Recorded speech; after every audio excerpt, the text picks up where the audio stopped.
From the 1011 Now streaming studio, this is 1011's Morning Pulse. Sponsored by Murray Roofing. Good morning and happy Friday. This is Craig Allison with your Morning Pulse for Friday, November 21st. Our first story this morning on the national side. The Bureau of Labor Statistics has released its delayed September jobs report following the conclusion of the government shutdown. U.S. economy added 119,000 jobs in September, but unemployment rose to 4.4%, a nearly four-year high. The report also showed the ongoing effects of cuts to the federal workforce. About 3,000 government jobs were lost in September, the eighth straight month of losses in the sector. Your second story this morning, 49-year-old Roger Abramson is behind bars after deputies say he attacked two people with both a hammer and a fire extinguisher. Around 11 o'clock on Thursday night of last week, a York County deputy was called to a motel for an assault. Court documents say Abramson hit two victims, one of which up to 15 times with the hammer until it broke, then struck him again more than a handful of times with a fire extinguisher. Both men were taken to the hospital with minor injuries. Abramson was arrested and is facing multiple charges. His bond is set at $20,000. The court hearing on November 26th.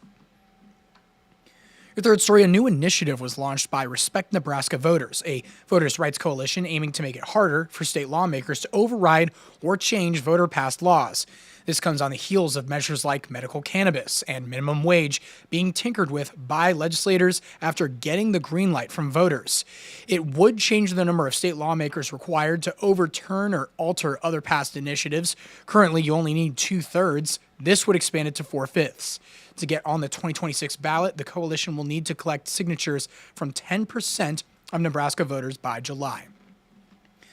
And before we get to our final story this morning, 1/3 of women murdered in the U.S. are killed by an intimate partner. Countless others endure abuse that never makes headlines, and it's time to speak up, support survivors, and shine a light on the resources available in our communities. We want to tell you about this project we've been working on. 1011, together with our Nebraska partners, is committed to raising awareness and offering hope to those impacted. Watch our hour-long, streaming-only special, Break the Silence on Domestic Violence, on November 25th at 7 p.m. on the 1011 Now app and over on Roku. Now wrapping things up with your final story. Yesterday, U.S. Congressman Mike Flood gave a speech on the House floor celebrating our very own 1011's former chief meteorologist, Ken Siemek, on his retirement and decades of service to Nebraskans.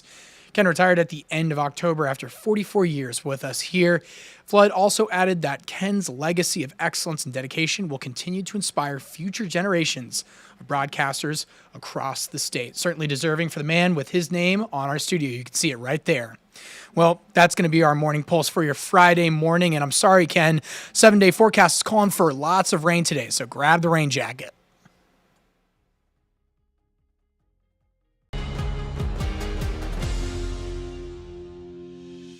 You've been listening to 1011's Morning Pulse.